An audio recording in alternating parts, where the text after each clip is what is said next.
สบายดีทุกคนตอนนี้เนาะขอยอยู่ที่บริเวณปากแม่น้ำเซโดนนครปากเซแล้วก็อยู่แถวหนาทางเขาซานจากปูซอบเซเนาะตัวนี้เป็นรูปภาพปัจจุบันเนาะถ่ายปี2024เนาะบรรยากาศเมื่อนี้อากาศร้อนเนาะฝั่งนั้นก็จะเป็นสลาค่ำเดี๋ยวคอยมาปากเซนี่เขาเห็นมีการเปลี่ยนแปลงหลายอย่างเนาะเดี๋ยวคอยจะพาทุกคนขี่รถเรียบตามบ้านท่าให้เนาะปัจจุบันนี้เป็นบ้านท่าให้แต่ก่อนเพื่อนเดินว่าบ้านบุงอุดมคอยสิพาทุกคนขี่รถไปหอนสวนครัวเนาะไปเบิ่งเฮือนเก่าเฮือนแก่เป็นเฮือน3 สันเฮือนเพื่อนเดินว่าเฮือนของเนี่ยพอตาดเนาะไปที่อยู่ปากเซคนเก่าคนแก่กะสิฮู้สิเคยเห็นเพื่อนเนี่ยพอตาดปัจจุบันนี้เป็นปรับปรุงใหม่เป็นร้านกาแฟเนาะไปเอาเดี๋ยวไปเลย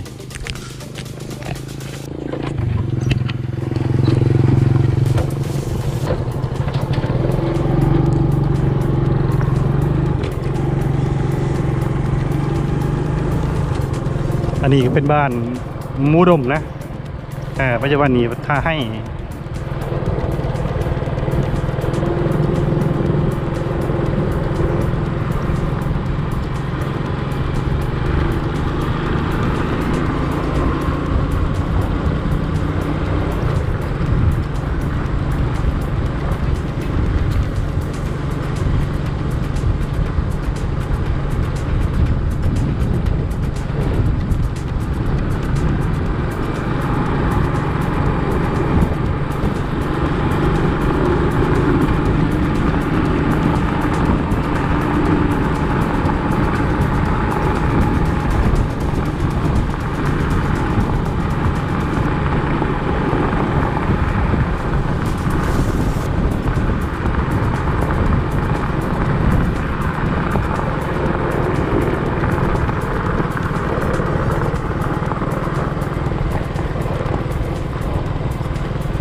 เนาะทุกคน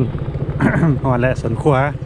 ขี่มาแป๊บเดียวเนาะประมาณกิโลปลายเนาะนี่คือเฮือนที่ข่อยเว้าเนาะเฮือนกอเฮือนนั่งนั้น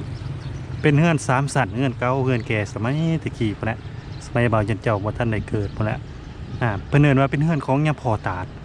ยะพอตาดนี่เป็นผู้หนึ่งนะสมัยตะกี้เป็นผู้หนึ่งที่ว่าร่ำรวยเกือบว่าร่ำรวยอันดับต้นๆอยู่ในเมืองปากเซเนาะเพราะว่าเพิ่นค้าขายเพิ่นมีการขนสินค้ามาแต่ไทยเนาะผ่านเรือกำปั้นแล้วก็มาขายภายในนครปากเซฉะนั้นเพิ่นก็เป็นผู้หนึ่งที่ร่ำรวยกว่าหมู่ในนครปากเซในยุคนั้นเนาะอันนี้ก็คือเฮือนเพิ่น3 สันนะเป็นห้องเนาะเป็นห้อง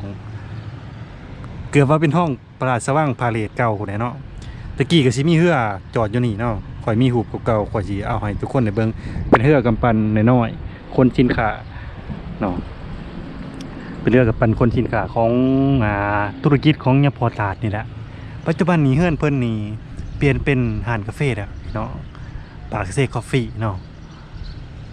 ร้านอีช่างเก่า19บ่ได้ยังนี่แหละเนาะปัจจุบันนี้เปลี่ยนเป็นร้านกาแฟเป็นที่เรียบร้อยก็เป็นที่สนอกสนใจของวัยรุ่นนักท่องเที่ยวหลายๆคนเนาะเพิ่นก็ไปบ้านนั่งชมวิว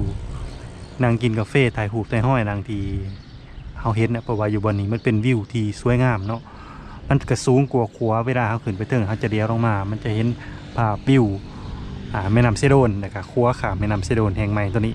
เป็นภาพที่สวยงามเนาะสวยงามอีกมื้อนี้ขอยสิบ่ได้ขึ้นไปไทยให้ทุกคนได้เบิ่งนะแต่ว่าขอยจะมาหารายงานมาเบรให้ทุกคนได้เบิ่งกันแหละไปที่มานครปากเซก็สามารถเข้าไปส้มไปซิมกาแฟได้เนาะเพราะว่าหลายคนก็เคยตะขี่รถไก่เนาะแบบเฉพาะผู้ที่มาปากเซ่หรือว่าอยู่นครปากเซ่ก็เคยตะขี่รถไก่กับบ่เคยเข้าไปเลยครับบ่กล้าเข้าไปเนาะก็ถือโอกาสนี้เปิดเป็นร้านกาแฟแล้วก็หลายคนก็เข้าไปซิมกาแฟแน่เข้าไปเยี่ยมชมบ้านเฮือนนั่งนี่แน่เนาะตอนยังหน่อยบ่าวเจ้าก็เคยเข้านะเคยเข้าหลายปีละยามบุญทรงเทื่อเข้าไปยิงปืนกันนี่ป้องแป้งเนาะ เฮือนหลังนี้เขาจนเมื่อยแล้วพี่น้องเฮือนหลังนี้นะแต่เขายังน้อย แต่ว่าหลังจากที่เขาเปิดร้านกาแฟแล้วบ่าวจันเจ้าเองก็บ่ทันได้เคยเขาเนาะเพอบ่าวจันเองก็กำลังกลับมานครปากเซอีกครั้งหนึงเนาะมาเห็นการเปลี่ยนแปลงนี่ก็ถือว่าโอ้เพิ่นก็หันเป็นธุรกิจบ่อนใดมันห่างมันเพเนาะนี่คือภาพบรรยากาศ